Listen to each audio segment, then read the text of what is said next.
muy bien.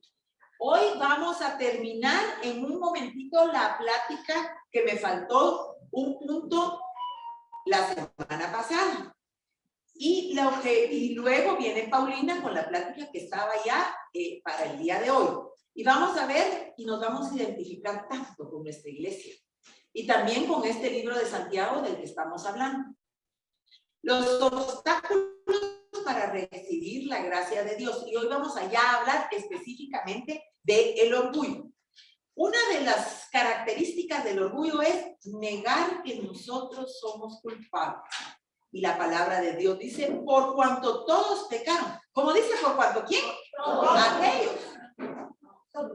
Pecamos, debería tal vez de decir, y estamos destituidos de la gloria de Dios. En el libro de los Romanos, en el capítulo 3 y versículo 23. Estamos de repente tan convencidos que no somos tan malos. ¿Eso por qué? Porque pensamos, aquella es peor que yo. Pero aquella va a dar cuentas de ella y yo tengo que dar cuentas de mí misma. Y miren, aquí hay algo muy, muy importante que necesitamos tener en conciencia. Siempre para aquella hay acusación y para mí hay una excusa. ¿Verdad? Siempre les digo feos si somos. Las normas de qué es pecado y qué no lo es, los puso Dios y no están sujetos a nuestra propia opinión, ni a nuestra propia excusa, ni a nuestra propia justificación. Pecado es pecado y esto es fallar al blanco, quiere decir fallar a las normas, preceptos y mandamientos de Dios. Sencillamente. Y no hay nadie que pueda decir, yo no fallo. ¿Cómo empezamos todos los días que oímos o vamos a la Santa Misa? ¿Cómo se empieza? Yo confieso. Qué rico quitarnos eso de decir, sí, sí es cierto, yo pequé de pensamiento, de palabra, culpa, y adivinen en pandemia y pospandemia, ¿de qué? Omisión. De omisión, creo que es el peor pecado que estamos cometiendo hoy. Porque con la excusa de la pandemia omito hacer lo que estoy llamado a hacer. Mientras más creemos que no somos tan malos, mientras más nos resistamos a la verdad de que hemos pecado, más difícil será que experimentemos la gracia de Dios. O seguimos creyendo que somos buenos o no y no la necesitamos, o entendemos que necesitamos del arrepentimiento para recibir esa gracia de Dios. Si reconocemos nuestro pecado, por pequeño que nos parezca, podemos apreciar la gracia de Dios. Miren, qué rico es saber que Dios perdona nuestros pecados. Yo le dije a Rómulo que no iba a hacer esto, pero lo siento, lo voy a hacer. Entonces, un momentito. Les quiero contar de esta semana haciendo la plática que me tocó el miércoles, algo que me conmovió el corazón extraordinariamente, cabalmente, hablando de la gracia de Dios sobre el arrepentido. Entonces el ejemplo que daba la persona, yo busco en internet, busco en todos lados, ¿verdad? Para ir haciendo las pláticas y enriqueciéndolas, hablaba de Santa Faustina. Y entonces a Santa Faustina no le creía a nadie, ya saben, como a todos los santos, ¿verdad? Y como a todos los grandes, y como a todos los sabios, y tampoco a los santos. Y ella iba con el obispo y le decía que ella hablaba con Dios. Pongan atención, esto de verdad es increíble. Y entonces el obispo, ¿qué le decía? Ellos tienen que ser muy catos, nuestra iglesia es muy cata. Al fin, le dice el obispo, hazme, parafraseado, hazme un favor. La próxima vez que hables con Dios, pregúntale cuál fue el último pecado que yo cometí. Y así voy a creer que Dios te habla. Atrevido el obispo. Santa Faustina se presenta, el Señor le habla y aquí viene lo impactante. Y le dice, Señor, para que el obispo me crea, la pregunta que tengo que hacerte y tú responderme es cuál fue el pecado último que él cometió, porque cuando se lo diga, él va a creer que tú me amas. Y le dice el Señor, dile que ya lo olvide. Amén. Esa es la calidad de gracia ¿Qué dice el libro de Isaías? En el fondo del mar mis pecados están como piedras sin fundir y ahí se quedarán. ¿Quién es la única que está? Dal. Pero se imaginan, cuando Santa Faustina va, seguramente el señor obispo cayó de la impresión. Dile que ya no lo olvide. Bueno, ¿qué nos lleva a pensar que no somos tan malos? Cuando nos comparamos con otros o sopesamos lo malo contra lo bueno. No, aquel lo hace peor. Yo hago más cosas buenas que malas. Y eso dice la Biblia que nos va haciendo una conciencia, ¿qué? Cauterizada. Hasta que ya pecamos sin ningún arrepentimiento ni remordimiento.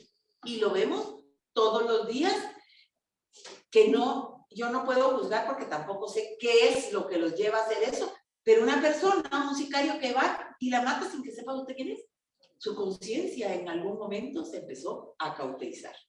Cuando nos comparamos con otros, sí, pero yo no peco como aquel, ese no es nuestro problema. Al compararnos con otros, tratamos de minimizar o desestimar nuestro pecado y nuestra necesidad de gracia. Al compararnos con otros y sentirnos mejores, estamos cayendo en orgullo. Impedimento para la gracia de Dios. Nuestra iglesia es maravillosa y tiene el sacramento de la reconciliación que está puesto y clasificado de sanidad, entre los sacramentos de sanidad, porque cuando nos confesamos es una paz, es una libertad, es un campo fértil para la gracia de Dios extraordinario. Y otra vez, hablando de lo que dijo Sheni y del libro de Santiago, existe el propósito de ¿qué? De enmienda. Tenemos que enmendar, ¿verdad? Al sopesar lo malo contra lo bueno, tratamos de cubrir nuestro pecado y olvidarnos que el perdón de nuestros pecados no se puede comprar con obras. No podemos presentarnos ante Dios con una de cal y una de arena. ¿Sí? Yo robé, pero le doy a los pobres. Ajá. Ok. En el libro de Efesios, en el capítulo 2 y versículo 8 de la Biblia latinoamericana dice: ustedes han sido salvados por la fe. Y lo han sido por gracia, solo porque Dios derramó su sangre preciosa para borrar esos pecados. ¿Y para qué? Para que nosotros volvamos con Él a tener comunión en su gracia. Esto no vino de ustedes, sino que es un don de Dios. Tampoco lo merecieron por sus obras, de manera que nadie tiene por qué sentirse orgulloso. Como yo lo hago bien, aunque peque. No. ¿Verdad? No sé cuál justificación será para todo lo que estamos viviendo mundialmente, que estamos matando, robando, están matando, robando y destruyendo.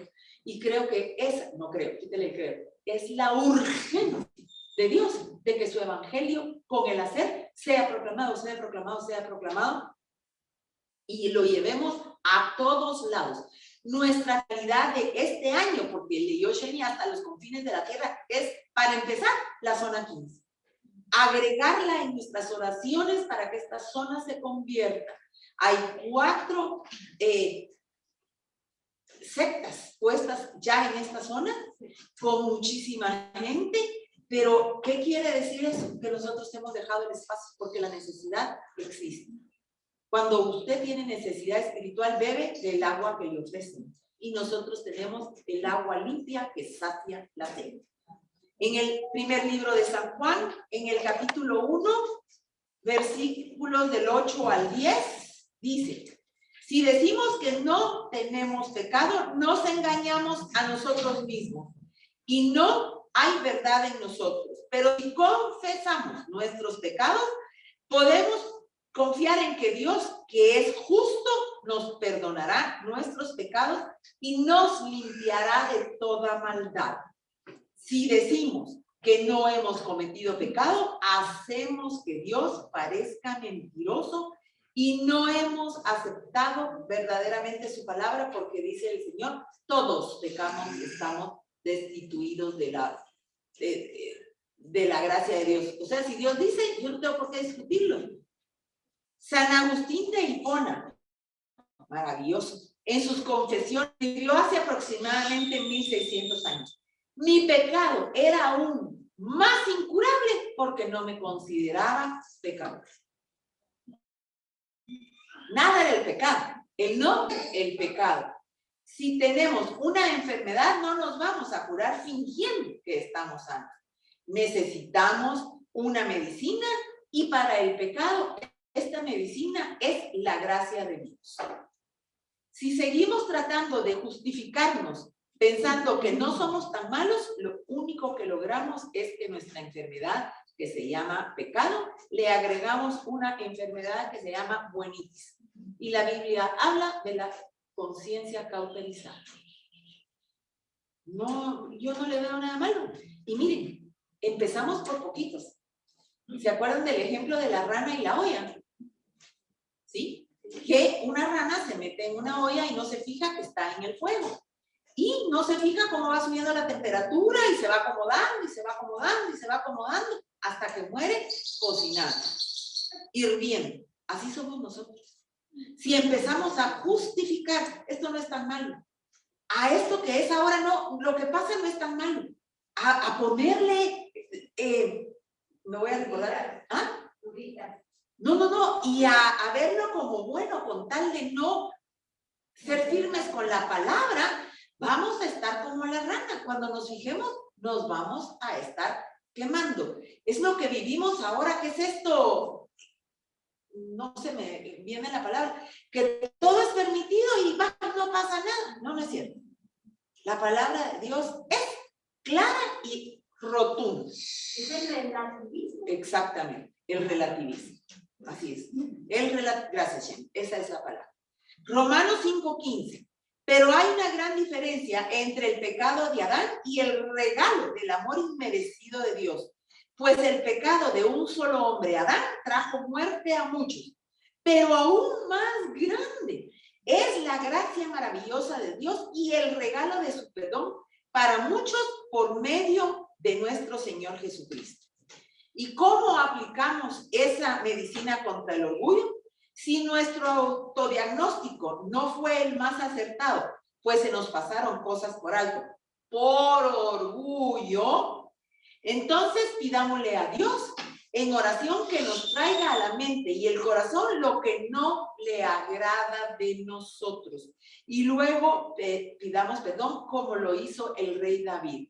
El rey David tuvo su momento ¿de qué me dijo? De relativismo. Y bien fuerte. Y entonces tuvo que llegar el sacerdote a contarle la historia de la oveja. ¿Se recuerdan? Y cuando entonces, con el juicio hacia afuera, rotundamente dice, a ese hombre hay que pasarle el castigo merecido, ¿cómo le dice el profeta? Tú ese hombre eres. Así es. Qué cosa más. Pero él ya tenía su cuento bien contado, ¿verdad? Bien contado. Y el pecado no empezó, fíjense, cuando él vio que se estaba bañando Betsabé, ahí no empezó. Él empezó en la olla que se empezó a entibiar cuando se quedó en su palacio, cómodamente viendo por Zoom cómo su ejército iba a pelear y él no salió. ¿Qué les parece? Se quedó. ¿Y qué le pasó? Que en vez de estar peleando allá afuera, empezó a ver lo que no tenía que ver. Se empezó a meter en la olla allá y entonces para tener el resultado terrible que tuvo. Pero cuando llega el profeta y le dice, verdaderamente rompió su corazón y enderezó su camino y se arrepintió. Dice en el Salmo 139, de la versión Dios habla hoy, en los versículos del 1 al 4 y del 23 al 24.